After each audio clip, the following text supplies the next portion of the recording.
இன்னைக்கு வந்து பார்ட் 2 பார்ப்போம், லிக்கிங் யுவர் எனர்ஜி. நேற்று பார்த்ததோட சம்மப்போட பார்த்துருவோம். நேற்று பார்த்த சம்மப் என்ன அப்படின்னு சொன்னால், ஆக்சுவலாக நீங்கள் உங்கள் பெஸ்ட் வெர்ஷன் ஆகணும். ஒவ்வொரு படிக்கட்டாக ஏறி இப்போ மொட்டை மாடிக்கு போகிறது தான் பெஸ்ட் வெர்ஷன் வச்சுக்கோங்க. ஸோ அந்த மொட்டை மாடிக்கு போய் ரீச் பண்ணணும், நம்ம பெஸ்ட் வெர்ஷன் ஆகணுன்றதுல தான் உங்கள் ஃபோக்கஸ் கம்ப்ளீட்டாக, ஒரு துளி கூட டிஸ்ட்ராக்ஷனே இல்லாமல் நீங்கள் அதிலேயே கான்சென்ட்ரேட்டடாக இருக்கணுமே தவிர, அதை விட்டுட்டு, ஏன்னா அதுதான் அந்த ட்வின் ஃப்ளேம் ஜர்னியோட தவ மாதிரியான வாழ்க்கை.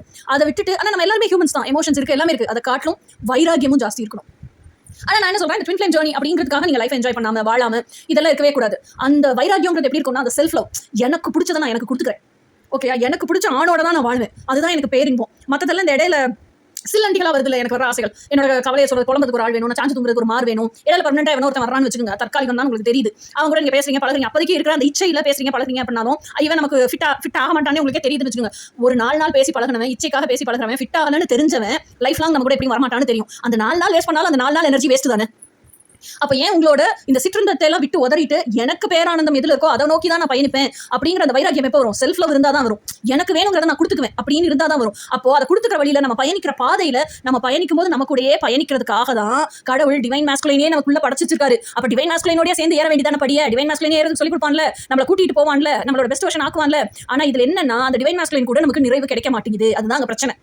ஆனால் நிறைவு கண்டிப்பாக கிடைக்கும். எப்படி கிடைக்கும்னா, நீங்கள் டிவைன் மாஸ்குலைன் கூடயே இருந்து டிவைன் மாஸ்குலைனையே உள்ளுணரணும். நமக்கு இப்படி ஒரு இப்போ கோச்சிங் வந்திருக்கீங்க, டிவைன் மாஸ்குலைன் உள்ள இருக்கான்னு சொல்லி கொடுத்ததை வச்சுக்கிட்டு நீங்கள் உங்கள் கற்பனையிலையும் கனவுலையுமே மட்டும் டிவைன் மாஸ்குலைன் உருவாக்கி பேசக்கூடாது. உருவாக்கி நீங்கள் பேசுனீங்கன்னா உங்கள் கான்ஷியஸ்க்கு நல்லா தெரியும் இது கற்பனை தான், நான் உருவாக்கி வச்சிருக்க ஒருத்தங்கிட்ட தான் பேசிட்டு இருக்கேன், நிஜம் இல்லைன்னு உங்களை தட்டி அதை சொல்லிக்கிட்டே இருக்கும். ஓகேயா, அப்படி பேசக்கூடாது. ஆனால் உங்கள் உண்மையிலே ஆக்சுவல் ட்ரூத் என்ன, உங்கள் ஹார்ட் ஸ்பேஸ்க்குள்ள உங்கள் ஹார்ட் துடிக்கிற எனர்ஜி தான் உங்கள் டிவைன் மாஸ்குலைன். உங்கள் ஹார்ட் துடிக்குதா இல்லையா, உங்களுக்கு ஹார்ட் கொடுத்துருக்கா இல்லையா கடவுள், ஹார்ட் துடிக்குது தானே. அப்போ அது துடிக்கிறதுக்கு ஒரு எனர்ஜி இருக்குல்ல, அதுதான் உங்கள் டிவைன் மாஸ்குலைன். அப்போ உண்மையிலே டிவைன் மாஸ்குலைன் ஒருத்தர் உள்ள இருக்காது. நீங்கள் அப்போ உள்ளுணர்ந்து அந்த டிவைன் மாஸ்குலைன்ல பேசணும். டெய்லி பேசிஸ்ல 24/7 எவ்ரி மொமெண்ட் அந்த டிவைன் மாஸ்குலைன் கூட வாழணும். அப்பதான் அந்த இன்டிமசி வரும், அப்பதான் அந்த டிரான்ஸ்பரன்சி வரும். ஏதோ ஒரு சந்தோஷம்னா ஓடி வந்து டிவைன் மாஸ்குலைன் சொல்லுவோம், ஏதோ ஒரு சோகம்னா ஓடி வந்து டிவைன் மாஸ்குலைன் தான் அழுவோம், ஏதோ ஒரு பிரச்சனை கோவமா இருக்குன்னா டிவைன் மாஸ்குலைன் சட்டையை பிடிச்சி தான் உழுக்கும். இப்படி எல்லாம் நம்ம டிவைன் மாஸ்குலைன் கூட வாழ்ந்தோம்னா தான், இப் சப்போஸ் நமக்கு எப்படி சொல்றது, பிசிக்கல் ப்ளஷரே வேணும்னாலும் எனக்கு இப்படி வேணும், டிவைன் மாஸ்குலைன் காமிங்க, அது கிடைக்கும்.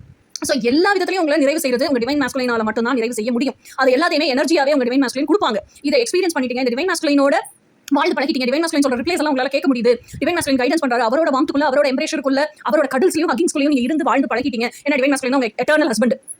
வேற யார்கிட்டயுமே அந்த நிறைவு கிடைக்காது, வேற யார்கிட்டயுமே உங்களால போகவே முடியாது. அந்த தண்ணி நிறைவு எப்போ உங்களுக்கு டிவைன் மாஸ்குலைன் கூடயே கிடைக்குதோ அப்ப எல்லாத்தையுமே அவர்கிட்ட தான் சொல்லி புலம்புவீங்க, அழுவீங்க, எப்படி சாமிகிட்ட சொல்லி அழுவீங்க. ஆனா சாமின்னு வசதி வச்சிருக்கீங்க, இவன் வந்து டிவைன் மாஸ்குலைன் எனக்கானவன் அப்படின்னு வச்சிருக்கனால இன்னும் இன்டிமசி ஜாஸ்தி இருக்கும். ஓகே, ஸோ அந்த நிறைவு கிடைக்கும் போது தான் உங்களுக்கு வந்து கம்ப்ளீட்டா அந்த சாட்டிஸ்ஃபேக்ஷன் கிடைக்கும். இது ஒரு பகுதி. எனர்ஜியை லீக் பண்ணக்கூடாது அப்படிங்கிறதுல. ஓகே, இதுல தான் உங்க ஃபோக்கஸ் அண்ட் கான்சென்ட்ரேஷன் இருக்கணுமே தவிர இதை தாண்டி வேற எதையுமே நீங்க சிந்திக்கக்கூடாது. இதனால என்ன பெனிஃபிட் அப்படின்னா, நீங்க டிவைன் மாஸ்குலைன் எந்த அளவுக்கு க்ளோஸா இருக்கீங்களோ, எந்த அளவுக்கு டிரான்ஸ்பரண்டா இருக்கீங்களோ, எந்த அளவுக்கு இன்டிமேட்டா இருக்கீங்களோ, அந்த அளவுக்கு உங்க எர்த்லி மாஸ்குலைன் உங்களை நோக்கி வந்துட்டு இருக்காங்கன்னு அர்த்தம்.